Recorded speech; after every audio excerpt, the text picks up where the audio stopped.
everybody. My name is Tom Stewart. Welcome to Line of the Week number 276, Motif Development Using Melodic Rhythms. It's time again to take a rhythm, add notes to it, and then improvise with it over tunes. This form of improvisation is called motif development. The chord progression for this week's line is in C major. The motif development tools I'm using in this example are melodic variation, extension, and sequence. Melodic variation refers to the same rhythm with different notes. Extension means new material added before or after a motif or motif fragment. Sequence means a repeating pattern. Before I get to the line of the week, and so we're all on the same page, here are the chords to the progression. The chords are C major 7, C sharp diminished 7, D minor 7, D sharp diminished, E minor 7, E flat major 7, D minor 7, D flat 7, resolving to C major 7. Here are the chord scales I'm using for this week's line. The chord scales are useful because they contain chord tones and agreeable tensions. I use the notes from this chord sound to form shapes on the fretboard. I use notes from these shapes, often resolving harmonic tones by half step at or near the point of chord change.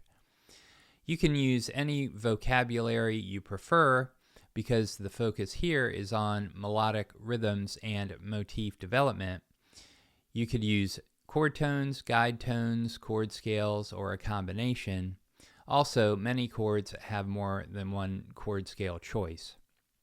The chord scales I'm using for today's chord progression are G pentatonic, C sharp whole half diminished, C major, D sharp whole half diminished, G pentatonic, B flat major, C major, A flat melodic minor, resolving to G pentatonic. Here's the melodic rhythm I'm using this week. It is 5 consecutive eighth notes starting on the downbeat of beat 1. You can try it in your own music with any instrument, any style.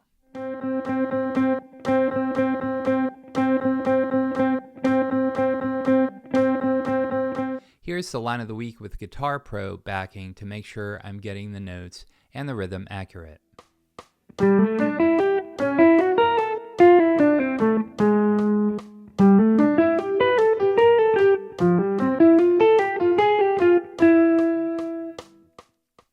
Let's look specifically at the line of the week. In measure 1, circled in red, there's the original motif, meaning the melodic rhythm with notes that fit the harmony. Measure 2 is a melodic variation of the original motif. The rhythm is similar to the original motif, but the notes are changed to fit the chord. Measure 3 contains another melodic variation of the original motif, followed by a half-note extension in measure 4.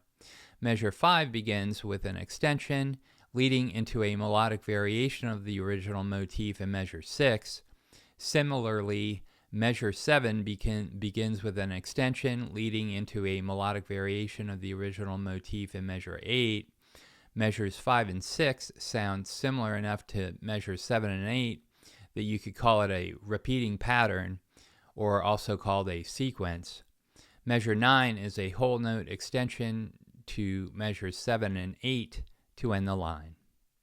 Let me shift gears and ask you to head over to my website, stewartjazz.com, where you will find an instructional video which deals with the fingerstyle shapes I use.